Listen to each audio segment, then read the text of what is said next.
Andhra Pradesh assembly ఎన్నికల్లో మరోసారి విజయం సాధించడానికి వైసీపీ అధినేత సీఎం జగన్ వరుసగా నియోజకవర్గాల ఇన్ఛార్జీలను మారుస్తున్నారు. ఇప్పటికీ 4 లిస్టులు విడుదల చేశారు. వీటిల్లో మొత్తం మీద 68 మంది దాకా ఎంపీ, ఎమ్మెల్సీ నియోజకవర్గాల ఇన్ఛార్జీల మార్పులు చేర్పులు జరిగాయి. ఇంకా కొన్ని జిల్లాల సంగతి తేలలేదు. దాంతో ఇంకో లిస్టు ఉంటుందా, తమని కూడా మారుస్తారా అని టెన్షన్లో ఉన్నారు కొందరు వైసీపీ నేతలు. 3 లిస్టుల్లో మొత్తం 58 మంది దాకా ఇన్ఛార్జీలను మార్పు చేశారు జగన్. 4వ జాబితాలో 9 మంది పేర్లు ప్రకటించారు. మధ్యలో సంక్రాంతి పండుగ రావడంతో 3 రోజులు ఆలస్యంగా 4th లిస్టు బయటకు వచ్చింది. ఈ జాబితాలోనే రాష్ట్రంలో మిగిలిన అన్ని జిల్లాల సంగతి జగన్ తేల్చేస్తారని అందరూ భావించారు. కానీ కేవలం 9 మంది మార్పుతోనే సరిపెట్టారు.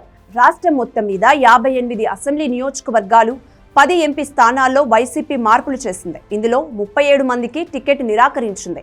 ప్రస్తుతం 5వ లిస్టు ప్రిపరేషన్లో వైసీపీ అధినేత సీఎం జగన్ బిజీగా ఉన్నట్టు తెలుస్తోంది. ఈ జాబితాలో మార్పుల కోసం అభ్యర్థులతో మంతనాలు జరుగుతున్నాయి.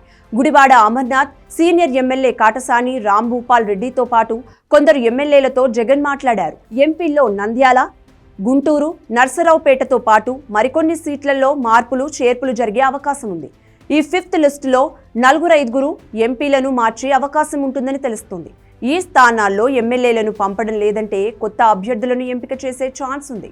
వైసీపీ సీనియర్ నేత మంత్రి గుమ్మనూరు జయరాం అజ్ఞాతంలోకి వెళ్లడం ఏపీలో సంచలనం కలిగించింది. ఆలూరి సిట్టింగ్ ఎమ్మెల్యేగా ఉన్న మంత్రి జయరాంని కర్నూలు ఎంపీ అభ్యర్థిగా వైసీపీ అధిష్టానం ప్రకటించింది. ఈ నిర్ణయం నచ్చని జయరాం 4 రోజులు బెంగళూరులో మకాం వేశారు. ఆ తర్వాత 3 రోజులు ఆలూరులో ఉన్నారు. శుక్రవారం నుంచి ఆయన కనిపించడం లేదంటున్నారు. జయరాం ఇవాళ రేపట్లో జగన్ను కలిసే అవకాశం ఉందని చెబుతున్నారు. పిఠాపురం ఎమ్మెల్యే దొరబాబు అధిష్టానంపై సీరియస్ గా ఉన్నారు. ఆయన స్థానంలో వంగా గీతను ఇన్ఛార్జ్ గా నియమించారు జగన్. దాంతో పుట్టినరోజు నాడు 1000 మంది కార్యకర్తలు, అభిమానులతో ఆత్మీయ విందు ఏర్పాటు చేసిన దొరబాబు తర్వాత సైలెంట్ అయ్యారు. ఆయన పార్టీ మారేది లేనిది తెలియడం లేదు. కానీ దొరబాబుకు సీఎం నుంచి ఫోన్ కాల్ వచ్చిందని తెలుస్తోంది. సీఎం జగన్ ను కలుస్తారా లేదా అన్నది చూడాలి. మాగుంటకు ఒంగోలు ఎంపీ టికెట్ ఇవ్వాలంటూ అధిష్టానాన్ని డిమాండ్ చేసిన బాలినేని ఇప్పుడు మెత్తబడ్డారు. ఆయనకు టికెట్ ఇచ్చేది లేదంటూ పార్టీ సీనియర్లతో పాటు జగన్ కూడా తేల్చి చెప్పారు.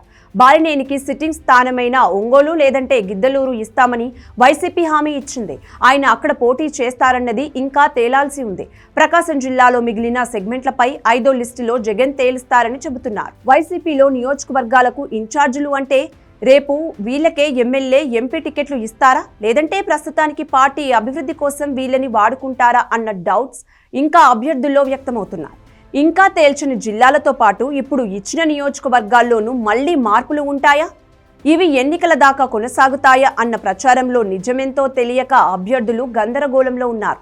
సీనియర్ల నియోజకవర్గాలను ప్రస్తుతానికి అందుకే టచ్ చేయలేదని చెబుతున్నారు. సీనియర్లు ఇప్పటికైనా తోక జాడించే అవకాశం ఉంది. అదే కొత్త వాళ్ళైతే అణిగి మణిగి పార్టీకి విశ్వాసంగా ఉంటారని జగన్ భావిస్తున్నట్టు తెలుస్తోంది. అందుకే ప్రస్తుతానికి సీనియర్ల నియోజకవర్గాల్లో మార్పులు చేయకున్నా పరిస్థితిని బట్టి ఎన్నికల ముందైనా వాళ్ళని తప్పించే ఛాన్స్ ఉందని తెలుస్తోంది.